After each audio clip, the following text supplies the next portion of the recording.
गुड़िया और कुकू नदी पे बैठे थे कि तभी वहाँ पे गोरी कौवी आ जाती है। गुड़िया और कुकू, आज तुम्हारी मम्मा ने खाने में क्या दिया है? आंटी, हमारी मम्मा ने हमारे लिए मकई की दाना लेके आई थी।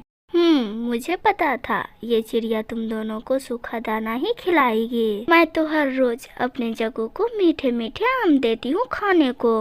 आंटी, क्या ये आम आप अपने जग्गू के लिए लेके जा रहे हैं? तो और क्या, मेरा जग्गू मीठे मीठे फल खाएगा तो जल्दी बड़ा हो जाएगा, तुमसे भी बड़ा, और मेरा बेटा शक्तिशाली पक्षी बनेगा और तुम बनोगे कमजोर पक्षी, क्योंकि तुम खाते हो सूखा दाना। ऐसे गोरी गुड़िया और कुकू से उल्टी सीधी बातें करने के बाद वहाँ से चली जाती हैं। गुड़िया और कुकू अपने घर जाते हैं। बच्चों, हमने दाने रख दिए हैं, आप दोनों बहन भाई ये दाना खा ले। गुड़िया खुश हो जाती है और दाना खाने लगती है, लेकिन कुकू बैठा हुआ था। कुकू बेटा, क्या आपको भूख नहीं है?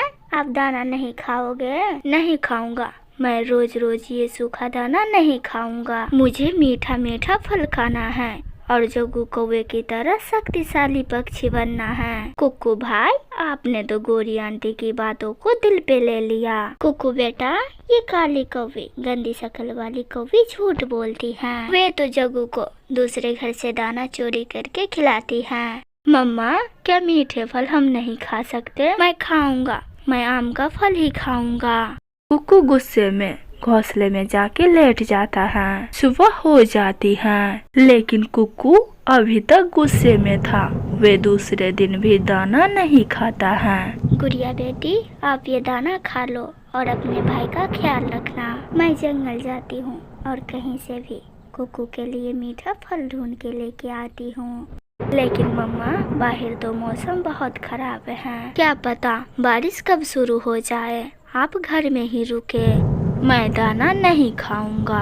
सुन लिया गुड़िया बेटी, मैं जा रही हूँ, मैं अपने बेटे को भूखा नहीं देख सकती। मम्मा चिड़िया अपने घर से निकलती हैं। वे सीधी आम के पेड़ के पास जाती हैं, लेकिन आम के पेड़ पे तो एक भी आम नहीं था। अब मैं क्या करूं? अगर मैं फल लेके नहीं गई तो मेरा बेटा कुकू भूखा ही रहेगा। मुझे दूसरे जंगल जाना होगा। मम्मा चिड़िया उड़ती हैं और उड़ती उड़ती दूसरे जंगल पहुंच जाती हैं कि तभी अचानक बारिश शुरू हो जाती है। मम्मा चिड़िया बारिश से बचने के लिए एक पेड़ के नीचे बैठ जाती हैं। बच्चे घर में अकेले होंगे और ये बारिश में फंस गए हैं। शायद मुझे इतना दूर नहीं आना चाहिए था। बारिश छमछम बरस रही थी और मम्मा चिड़िया पेड़ के नीचे बैठी भीग रही थी। कुकू, देखा, बारिश शुरू हो गई और इतनी बारिश में ना जाने हमारी मम्मा कहाँ होगी। आपकी जिद के कारण मम्मा को घर से बाहर जाना पड़ा। गुड़िया बहन, मुझे क्या पता कि बाहर जाते ही बारिश शुरू हो जाएगी। गुड़िया बहन, मम्मा ठीक होगी ना? कुकू अब पछता रहा था। वे सोच रहा था, अगर मैं मीठे फल खाने की जिद नहीं करता तो उसकी मम्मा उसके घर में ही रहती। बहुत देर इंतजार करने के बाद बारिश नहीं रुकती है। मुझे लगता है हमें बारिश में ही निकलना चाहिए, नहीं तो कहीं से भी ये शिकारी चिल हम पे हमला कर देंगे। इससे अच्छा हम बारिश में ही घर चले जाते हैं। तो मम्मा चिड़िया बारिश में ही घर जाने का मन बनाती है। वे उड़ती है, वे अपने चोंच में मीठा फल लेके उड़ती है। बारिश की वजह से उसे ये पेड़ नहीं दिख रहा था और वे पेड़ में टकरा के नीचे गिर जाती हैं। मम्मा चिड़िया का पंख घायल हो जाता है। वे फिर से उड़ती हैं और बहुत मुश्किल से अपने घर पहुंचती हैं। अपने मम्मा को घायल देखकर दोनों बच्चे शोर मचाते हैं और वे रोने लगते हैं। मम्मा, मम्मा, आपके पंख पे क्या हुआ है? मम्मा, मेरी मम्मा के पंख से खून बह रहा है। मम्मा, ये सब मेरी वजह से हुआ है। कुकू बेटा, ये लो मीठा फल, मैं अपने बेटे के लिए मीठा फल ले आई हूँ। कुकू बहुत शर्मिंदा था, वे मीठा फल एक तरफ रख देता है। रात हो जाती है और बारिश पहले से भी ज्यादा तेज हो जाती है। मम्मा चिड़िया को बहुत तेज बुखार हो गया था। दोनों बच्चे मम्मा के पास ही बैठे थे। मम्मा, आपके शरीर तो तप रहा है, मैं दवाई लेके आती हूँ। आपके साथ मैं भी जाऊंगी गुड़िया बहन, रहने दो, ये सब तुम्हारी वजह से हुआ है। कुकू रोने लग जाता है। मम्मा मुझे माफ कर दे, मैं गौरी आंटी की बातों में आकर मीठा फल खाने का जिद कर रहा था। कुकू बेटा, अपनी बहन गुड़िया के साथ जाओ और मेरे लिए दवा लेके आओ, मेरे सर में बहुत दर्द कर रहा है। दोनों भाई बहन अपने घर से निकलते हैं। आधे रास्ते में जाकर कुकू अपनी बहन से कहता है, गुड़िया बहन, क्या आपको बुलबुल चिड़िया के घर का रास्ता मालूम है? नहीं कुकू भाई, अगर मैं मम्मा को बताती तो मम्मा मुझे दवा लेने नहीं आने देती। हम ऐसा करते हैं, तोते अंकल को पूछ लेते हैं। तोते के घर पे दस्तक देती है। मिट्ठू अंकल, क्या आप घर में हो? लेकिन घर से कोई आवाज नहीं आती है। फिर कुकू खिड़की से देखती है, लेकिन घर में तो कोई नहीं था। गुड़िया बहन, तोते अंकल के घर में तो कोई नहीं है। फिर दोनों भाई बहन गोरी कौवे के घर के पास जाती हैं। क्या बात है, क्यों जोर जोर से दरवाजे पे दस्तक दे रही हो? आंटी गोरी, बुलबुल डॉक्टर का घर किस तरफ है? क्यों, क्या हुआ?